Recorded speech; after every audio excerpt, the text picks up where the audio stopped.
Em nome do Pai, do Filho e do Espírito Santo. Amém. Ave Maria, cheia de graça, o Senhor é convosco. Bendita sois vós entre as mulheres, e bendito é o fruto do vosso ventre, Jesus. Santa Maria, Mãe de Deus, rogai por nós, pecadores, agora e na hora de nossa morte. Amém. São Felipe Neri, rogai por nós.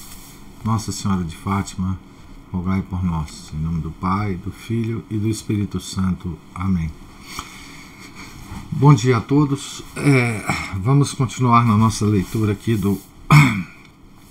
da biografia do São João Maria Vianney. Nós estamos na página, no finalzinho da página 94, né? No nosso último encontro nós descrevemos, nós lemos a descrição extraordinária do autor, o Henri Guéon, né?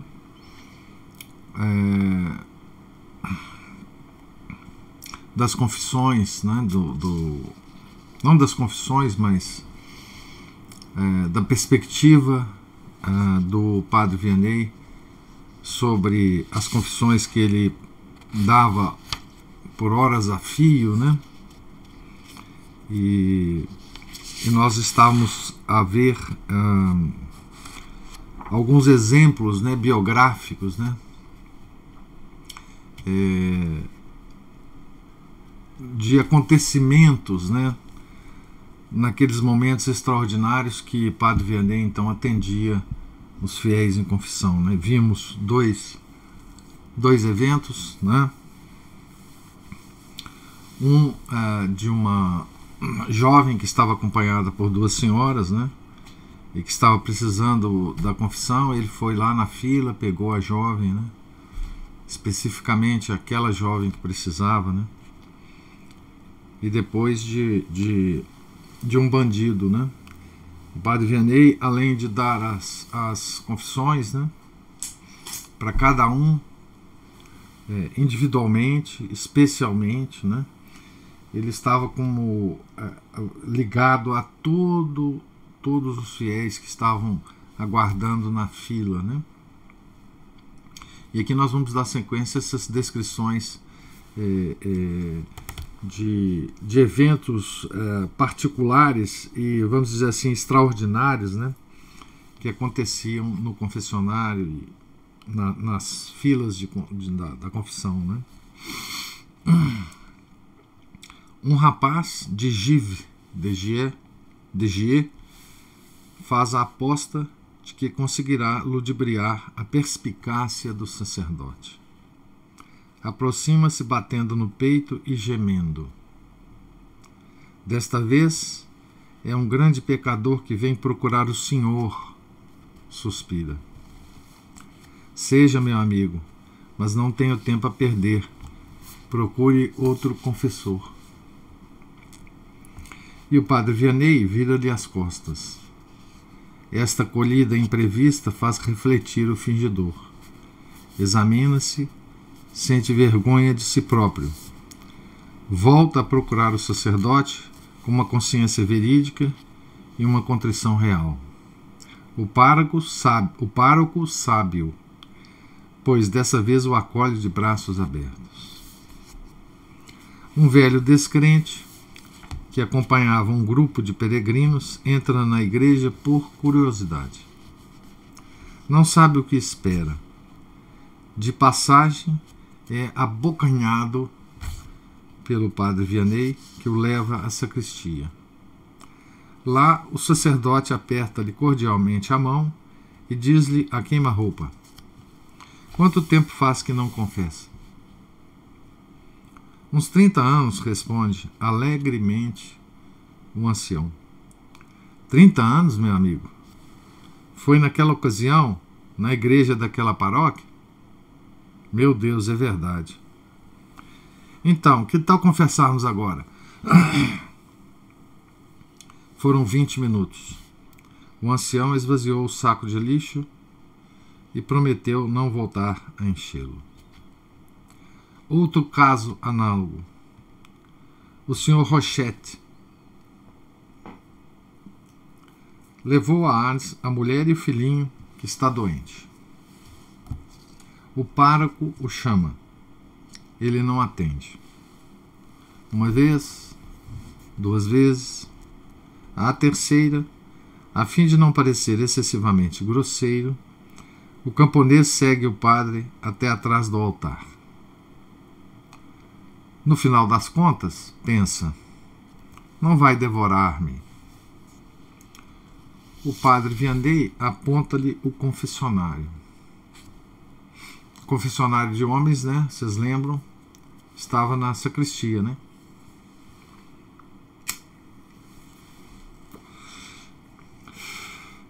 O assunto é entre nós dois. Meta-se lá, no confessionário. Não estou com vontade, responde o homem. Não faz mal. Pode começar. Mas é o pároco que começa por ele, lembrando-lhe inicialmente algumas faltas que o outro já havia esquecido. O velho já não resiste, só precisa continuar. Vejamos agora o caso mais sutil de uma penitente que se autoanalisa. Ser-nos-á permitido transcrever aqui uma parte do relato que ela própria fez ao padre Monin, que foi um dos biógrafos, né, do padre Vianney. Né? Então vamos lá ao relato da moça, né? Perturbada por um sofrimento interior que tinha a ver com a minha vocação, eu estava hesitante quanto a abrir-me, pois sentia dificuldade em explicar bem a minha situação e temia que, se não compreendesse bem o caso, desse um conselho que poderia deixar-me transtornada pelo resto da vida. A confiança que eu tinha nele era maior do que em qualquer outro, e sentia que qualquer coisa que pudesse dizer depois, a fim de destruir a impressão que me causavam as suas palavras, teria sido inútil. Como não se tratava de nada relacionado com a integridade da confissão dos pecados, decidi-me, com pesar, silenciar o problema. Não posso exprimir a impressão que tive e que me transtornou interiormente, quando ele respondeu àquilo que eu estava escondendo com uma precisão que eu jamais teria ousado esperar, mesmo que lhe tivesse exposto a coisa com o máximo cuidado e minúcia. Então, o padre Vianney aqui se mostra extraordinário, né? Ele está respondendo a uma dúvida interior, né, de uma fiel, que ela própria diz que não estava relacionado à integridade da confissão dos pecados, portanto, seria um conselho apenas, né? Ela não elabora o caso, e mesmo assim o padre Vianney a responde, né? Certo? Elucida todo o caso, né? Que ela própria estava com dificuldade de descrever, né? Então,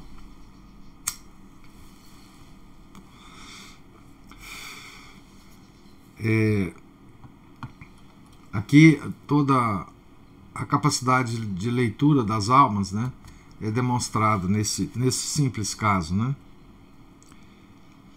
Via longe no espaço, via longe no tempo. Os fatos de antevisão devidamente registrados e controlados são inúmeros.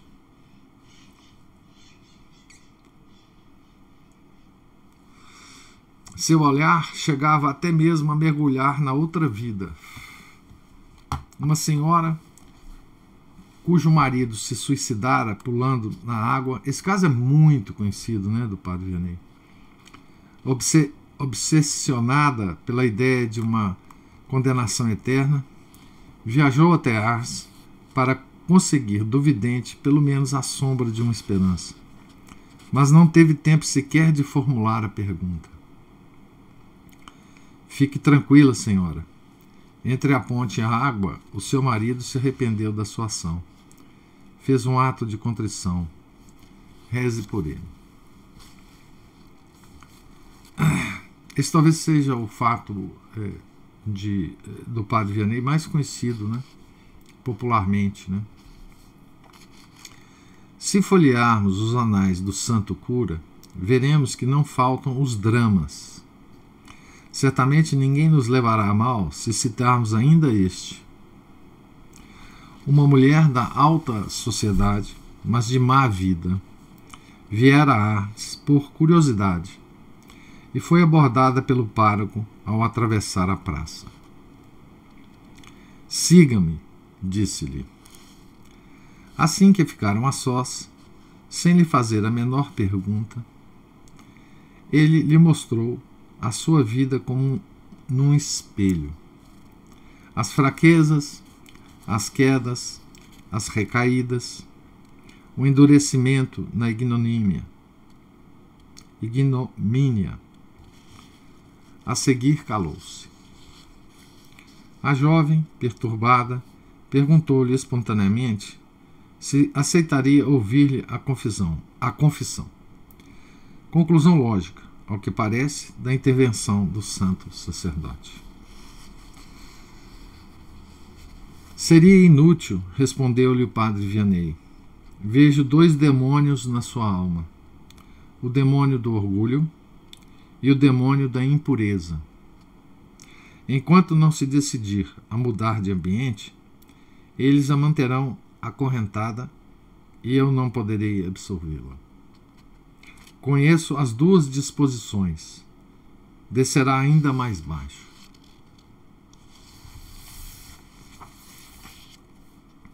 E completou-lhe o quadro da sua vida com detalhes tremendos sobre a sua miséria futura.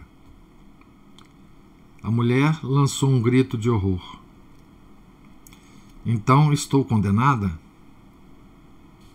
Não digo isso, mas a salvação será difícil. Que preciso fazer? Que preciso fazer? Volte amanhã e lhe direi. Vocês imaginam ouvir isso, né?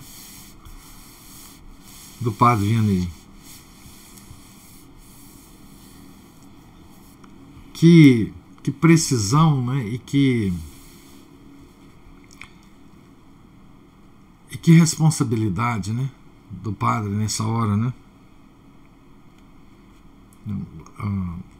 De mostrar à mulher uma visão tão clara da sua própria ruína, né? Com certeza, orou e mortificou-se por ela. Era este um dos seus segredos. No dia seguinte, pôde predizer-lhe que, depois de renovados assaltos do demônio, ela deixaria Paris contra a vontade. Refugiar-se-ia numa determinada casa que ela efetivamente possuía na costa do Mediterrâneo e que lá a graça do arrependimento terminaria a sua árdua obra.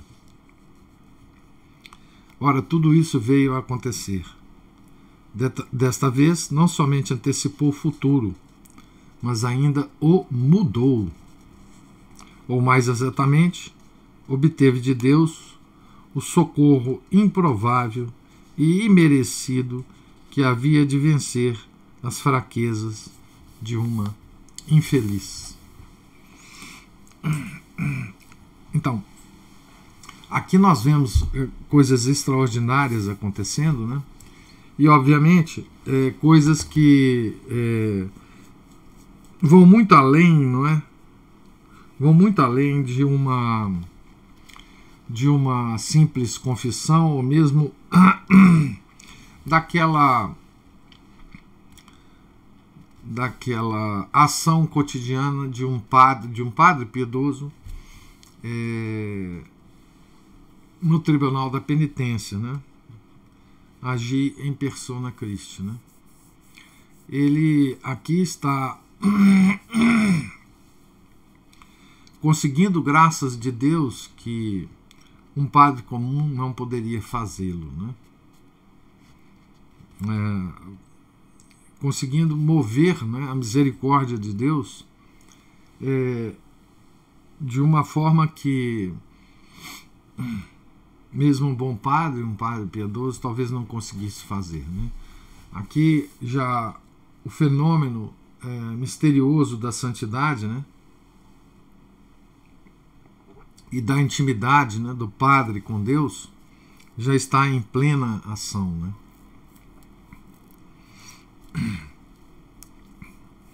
E uma coisa muito curiosa é que ele obtinha essas coisas de Deus, né, fazendo ele próprio as penitências, né, que a confidente não estava inicialmente disposta a fazer, né? Fazia nele as penitências para conseguir para a penitente as graças que ele mereceu de Deus, né? Ele usava aqui essa coisa misteriosa, não é, que nós temos na igreja, que se chama a comunhão dos santos, né? Esse banco de graças, né, que Deus gerencia, né, e que nós podemos às vezes sacar as graças lá mesmo não tendo fundo, né?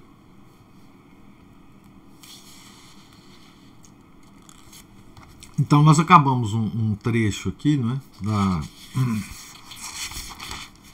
do capítulo chamado A Ciência das Almas, né, em que o Henri Guéon mostra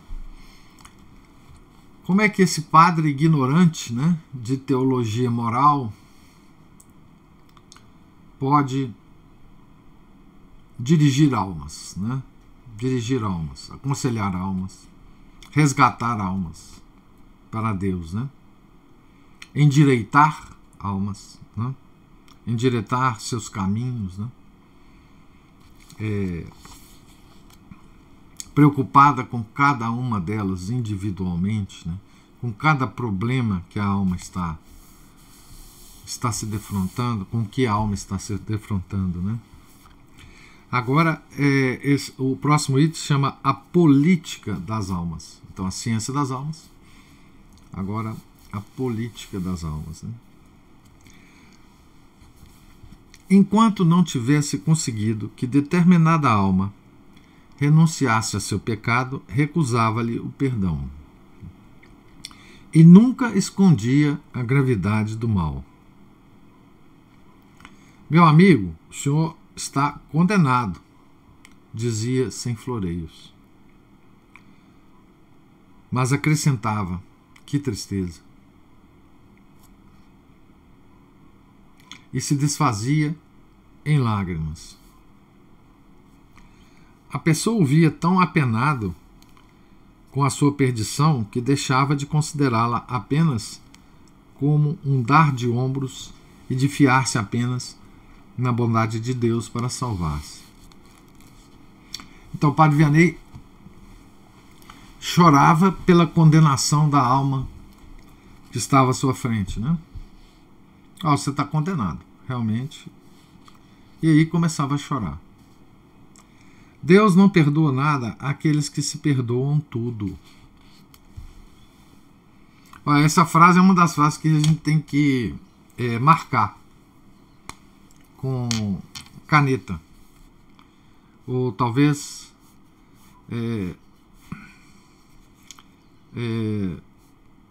escrever ela num caderninho, né? Deus não perdoa nada àqueles que se perdoam tudo.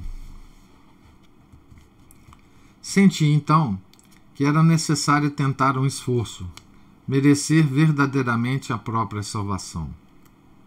As mais das vezes, o padre Vianney exigia, nesses casos, uma severa penitência.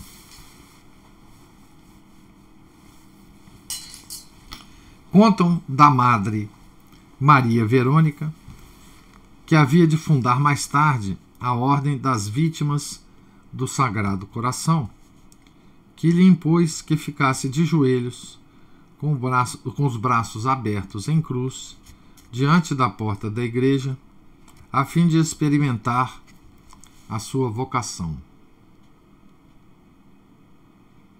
Há um jovem de 26 anos que queria converter-se, mas preferia que ninguém o soubesse. Ordenou que acompanhasse a procissão do Santíssimo Sacramento na primeira fila, logo atrás do pálio. É curioso, né? A pessoa quer se converter, mas se tornar um católico oculto, né? Que ninguém saiba, né? Para não pegar mal, né? Para não pegar mal.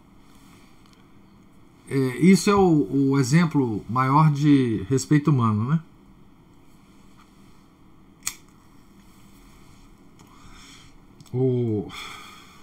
Provavelmente ele não queria comprar briga com a família, com os amigos, né?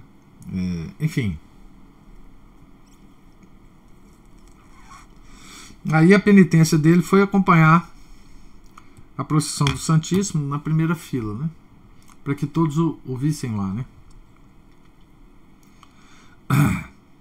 Assim que um peregrino que se havia jactado do seu ateísmo cedia, punha-lhe um terço nas mãos e dizia-lhe que o recitasse ostensivamente diante do altar como penitência. Dessas humilhações benfazejas, sabia tirar efeitos poderosos e profundos para as almas. Empurrava os conversos, envergonhados, a mostrar-se, os tímidos a empenhar-se, os medrosos a comprometer-se. Pela mesma razão, acontecia-lhe frequentemente confessar à força almas aparentemente sem fé. Já citamos mais de um caso, mas este, citado pelo padre Convert, ilustra admiravelmente o seu método audaz. Certo dia, o cura d'Ars vê entrar na sua sacristia um homem da mais alta sociedade. O desconhecido, esse caso é sensacional.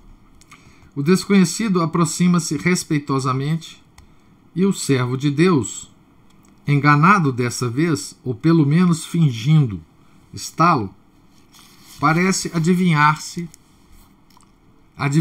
a intenção. Mostra-lhe com a mão o pequeno escabelo em que costumavam ajoelhar-se os seus penitentes. Lembre-se, né, que o confessionário masculino estava na sacristia, né? Senhor pároco, apressa-se a dizer o homem das boas maneiras. Eu não vim confessar-me, eu vim discutir com o senhor. Então, ó, um homem da alta sociedade, né? Que é provavelmente, aparentemente, né? Ele se mostra da alta sociedade pelos modos, pela roupa, né? Pelo porte, obviamente, né? Então, eu não vim confessar, eu vim discutir, né? Meu amigo, o senhor se dirige à pessoa errada. Eu não sei discutir, diz o padre. Mas tem necessidade de algum consolo? Ponha-se aí. E acredite em mim, muitos outros se puseram aí antes e não saíram frustrados. Mas, senhor pároco, já tive a honra de dizer que eu não vim confessar-me. Isso por uma razão decisiva. Eu não tenho fé. E não creio mais na confissão do que em todo o resto. O resto da nossa fé, né? Ele não crê em nada, né?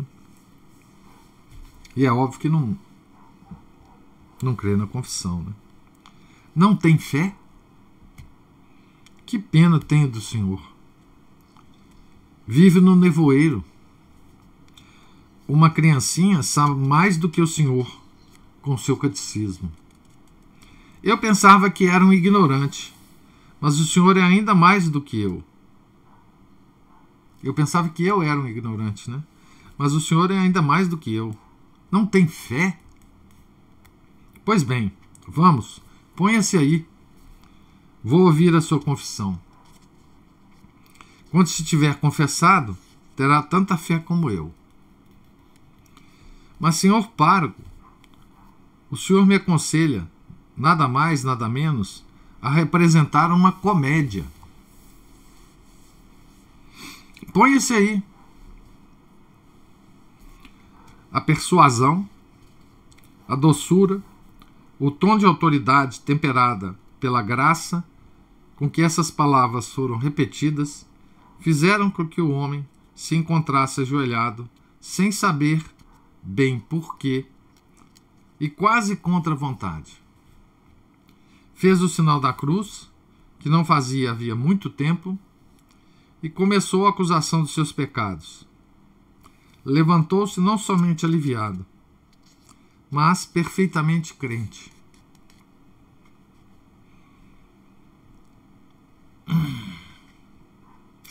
Esse fato eu conto de vez em quando para algumas pessoas, né?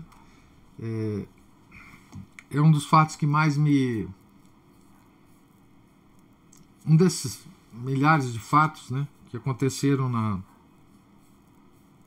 na vida de São João Maria Vianney, que mais me impressionam, né? Desse distinto senhor, né? Ao abordá-lo, o cura d'Ars diagnosticara o extremo vazio daquela alma. Na falta de uma fé explícita, descobriria nela suficiente solo fértil para implantar a fé ausente, ou então para alimentar a semente ainda viva que não procurava senão germinar. Isso me lembra muito uma citação do Blaise Pascal, filósofo matemático, né? Católico, embora aderente de uma heresia terrível chamada jansenismo, né? Mas ele escreveu um livro que foi publicado com o título de Pensamentos, né? Pensée. E lá tem umas coisas extraordinárias sobre a fé católica. E num dos trechos ele diz o seguinte: se você quiser ser católico, você tem que primeiro imitar os católicos. Imitar simplesmente, não precisa ter fé. Comece a imitar. E ele dá vários exemplos, né? Um dos exemplos que ele dá é o seguinte: olha, os católicos, tem muito católico que pega um vidrinho de água benta e põe umas gotinhas de água benta nos vidros ou nas talhas ou nos filtros, né, das casas dele. Faça isso também. Faça tudo que o católico faz, por imitação primeiro. E as coisas vão acontecendo depois, né? Aqui esse senhor diz assim: mas, senhor pároco, o senhor me aconselha nada mais nada menos a representar uma comédia. Sim, ele estava assim, aconselhando, né? Imita aí uma confissão. Tá certo? Mas é que ao encenar essa comédia, né, o homem se converteu, né? Isso era uma coisa que eu fazia, ou eu sugeria, né, para as pessoas que estavam indo na missa antiga pela primeira vez, né, há muitos anos atrás. Elas diziam assim: mas professor, é muito difícil, lá tem uma opção de coisa que eu não sei fazer, uma opção de hora para ajoelhar, hora para levantar. Eu falei assim: não, imita a pessoa que está do seu lado. faz tudo que ela faz. Não precisa entender, não. Então vai e olha para a pessoa que está do seu lado, ou para a maioria das pessoas que estão na sua frente, por exemplo, e faz o que elas estão fazendo. Com o tempo você vai, enfim, pegar o ritmo, né?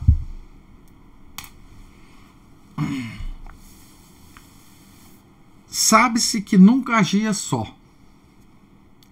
Às vezes, pedia aos seus santos prediletos uma colaboração menos secreta. Ao peregrino que recusava confessar-se, ou cujas disposições lhe pareciam insuficientes, ele simplesmente aconselhava que fosse refletir na capela de Nossa Senhora, ou na de Santa Filomena, ou na dos Santos Anjos. O que as suas palavras não teriam conseguido fazer, meia hora de silêncio diante dos santos o fazia. Deixa eu pegar aqui o livro. A Sandra me lembrou que eu falei de um livro da biografia da Santa Filomena aqui em encontros passados e não indiquei. Deixa eu pegar o livro aqui, por favor, só um minuto.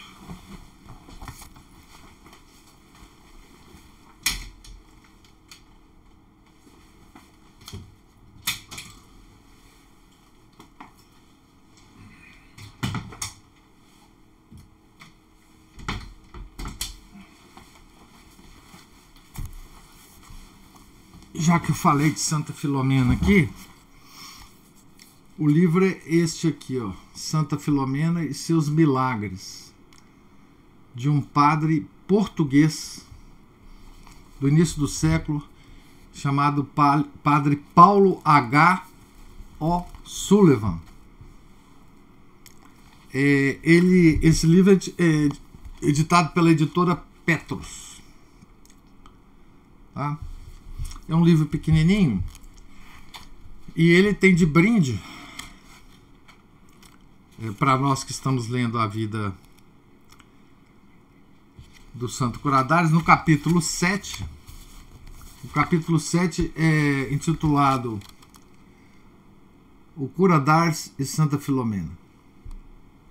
Então ele conta aqui a história de quem apresentou Santa Filomena ao Curadares, tá? Então paguei a dívida que eu tinha com vocês. Então, ele mandava os seus fiéis, né, a rezar nos altares dos santos de sua devoção, né?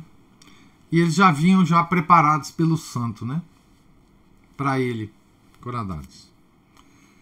Pôde-se ver, assim, o senhor Messias, geólogo, livre pensador, que se fizera sucessivamente judeu, muçulmano, santissimoniano e socialista, chorando copiosamente, face a face, com a jovem virgem, sem saber bem porquê. A jovem virgem é a Santa Filomena, né?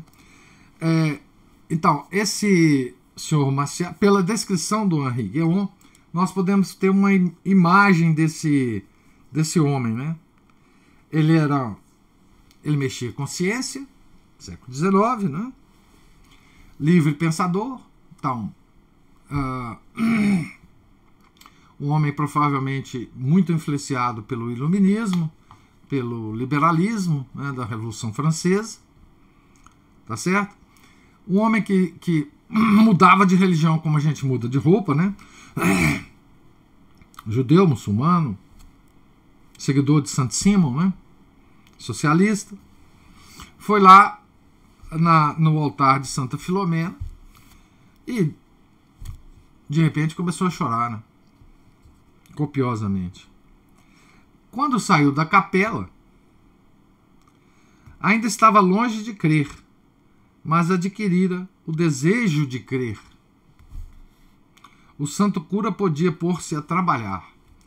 Então, os santos de devoção do padre Vianney, né, eles preparavam o caminho para ele, né? Ele usava os santos, né?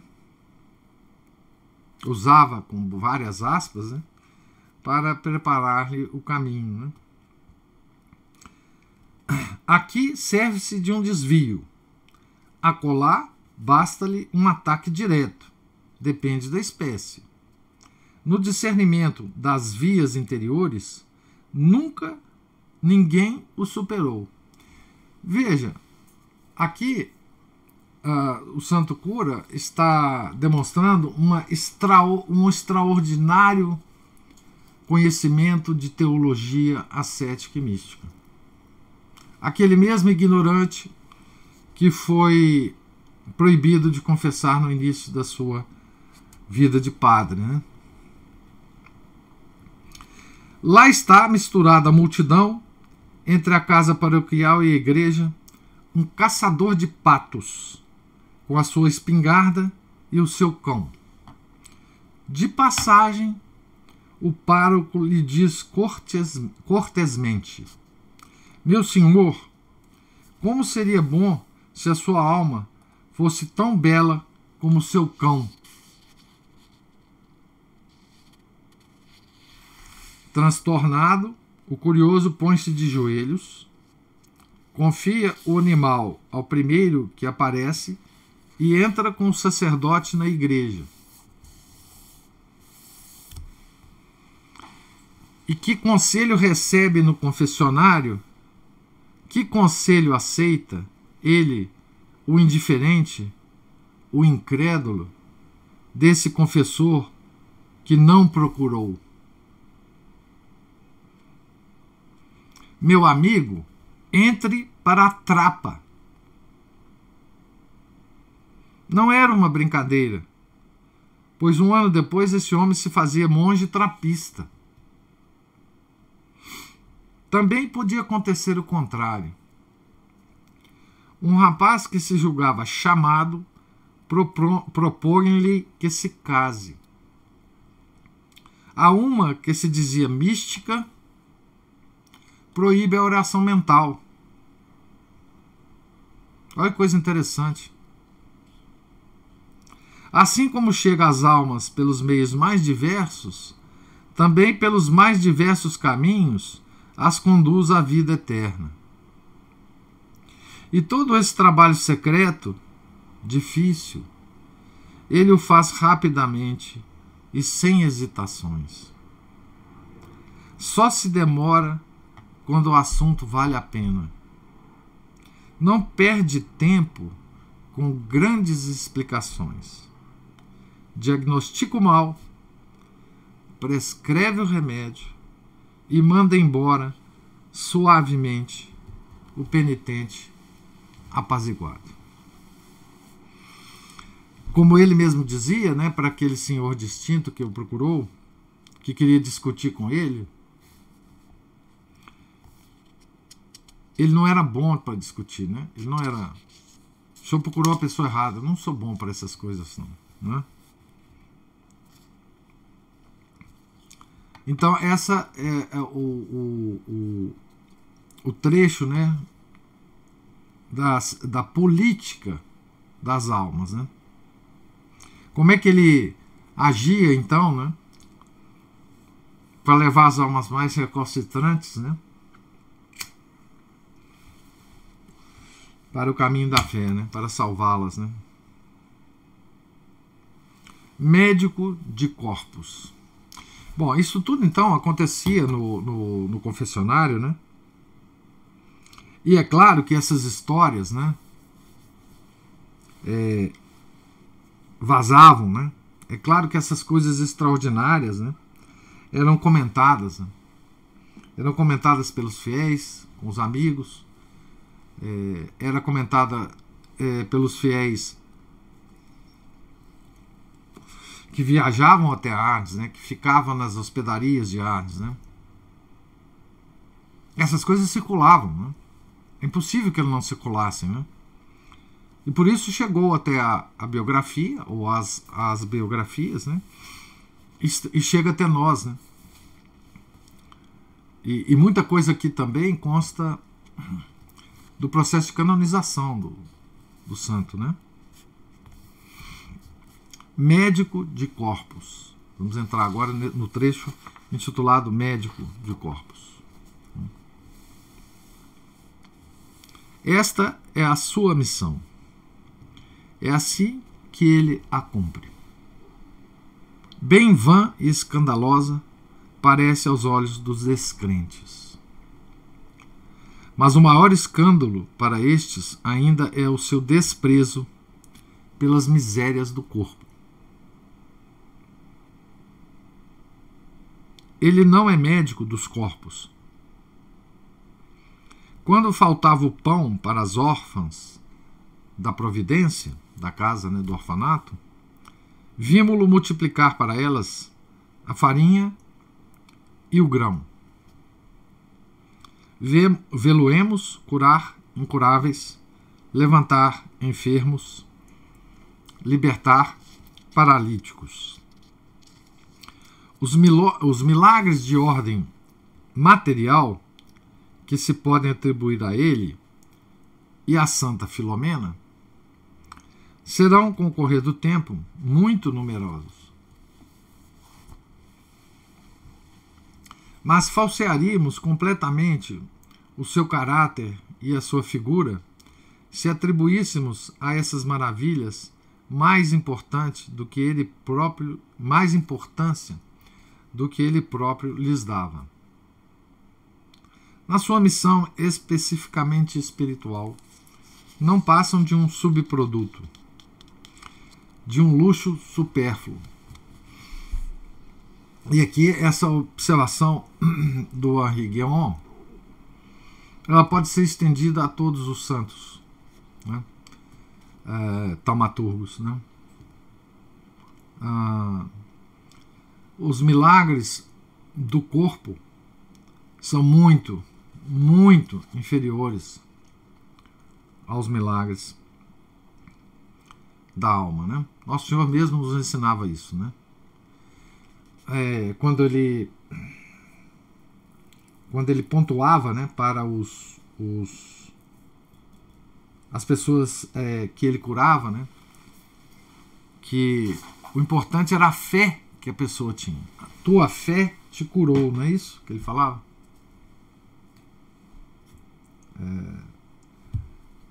Então, essa é uma característica de todos os santos. Muitos tomam esses milagres corporais, né, como os mais importantes, mas esses não entendem, né, que a grande preocupação do santo é salvar a alma e não o corpo. Não o corpo.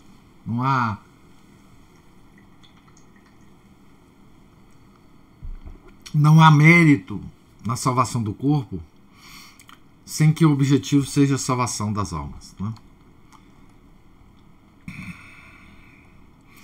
E nisso consiste, para mim, o grande erro de uma certa caridade contemporânea.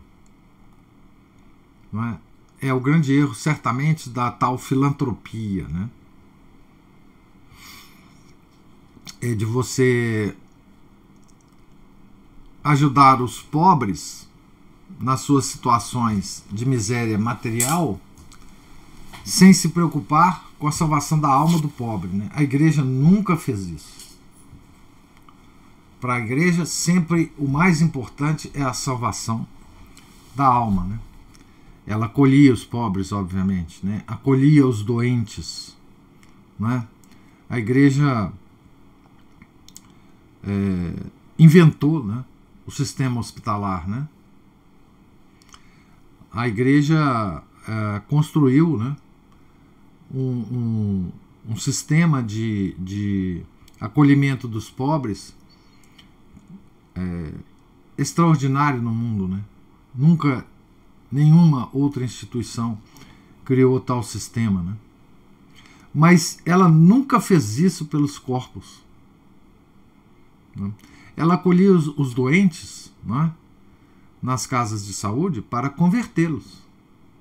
Acolhia os pobres nos orfanatos, nas casas de acolhida dos velhos, dos doentes, etc., mas só com o único objetivo, né, de salvar a alma, né? E hoje a gente vê uma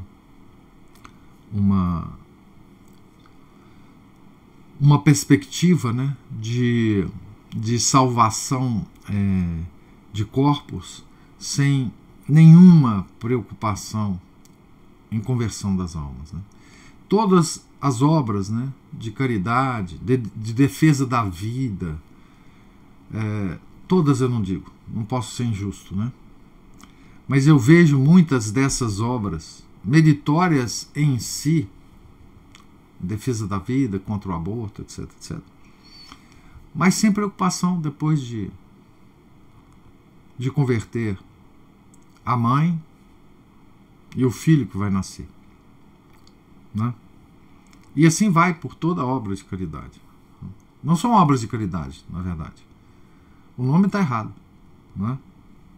Então, essa observação do Henri Guéon, ela pode ser estendida a todo santo, né? Os milagres que acontecem em torno dele, os milagres materiais, eles não dão, eu não diria a menor importância. Claro que é porque eles sabem que é a graça de Deus, né, que está agindo através dele, né? Mas muito menos importância do que a conversão das almas, né? Mantinha-se na mesma linha do Evangelho. Eu acabei de falar isso aqui, vocês me desculpem porque eu deveria ter lido, né? Mantinha-se na mesma linha do Evangelho, que nos mostra Nosso Senhor aliviando os corpos apenas para ganhar as almas e para persuadir os homens do seu poder total sobre o universo. A tua fé te curou, dizia o Mestre, vai em paz. Aqui ele cita Lucas 8:48, mas tem outras passagens, né? É a fé e não a cura o que importa, seja ela causa ou efeito da cura. Mas os homens estão feitos de tal maneira que o espetáculo de um cego que passa a ver os toca mais do que o de uma alma que se entrega. É preciso levar em conta essa fraqueza. O menos possível, pensava o cura d'Ars. Então, é claro, né, que esses milagres, Nosso Senhor Jesus Cristo, por exemplo, ele sabia muito bem que os milagres que ele fazia podia atrair pessoas a ele, né? Então por isso ele os fazia aos borbotões, né? Porque é uma forma muito interessante, né? Que o Henri Guéon fala aqui, os homens estão feitos de tal maneira que o espetáculo, né, do milagre material é muito maior, né, do que uma alma que se entrega à fé, né? Então, é porque nós somos feitos assim que Nosso Senhor fez os milagres que fez e que permite os santos fazerem os milagres que ele faz, né? Que eles fazem, né, ao longo da história, né? Mesmo assim, o padre Vianney tinha no coração tesouros enormes de compaixão. E a sua compaixão o dotava de um poder cujos efeitos nem sempre conseguia adiar ou dissimular. Então aqui ele vai descrever muitos desses milagres, né, para nos surpreender, né? Quando o Henri Guéon fala que os homens são feitos desta maneira, nós somos feitos assim, né? Quando a gente lê biografias de santos, muitos de nós, talvez a maioria de nós, né, o que nos impressiona e o que nós guardamos na memória, né, são os milagres materiais, né? As curas de doença, Enfim, nós comentamos sobre isso da vida dos santos, né? Nós elogiamos esses milagres, né? Então nós todos somos assim, né? Nós todos damos mais importância a isso, né? A maneira pela qual nós fomos feitos, né, que nos leva a ter essa tendência, né, de dar importância a uma coisa a mais do que a outra, né? Então eu estou aqui terminando na página 103, onde ele vai começar agora a descrever esses tais milagres corporais, né? Na seção intitulada Médico de Corpos. Pergunto a vocês se vocês têm alguma observação a fazer ou alguma pergunta.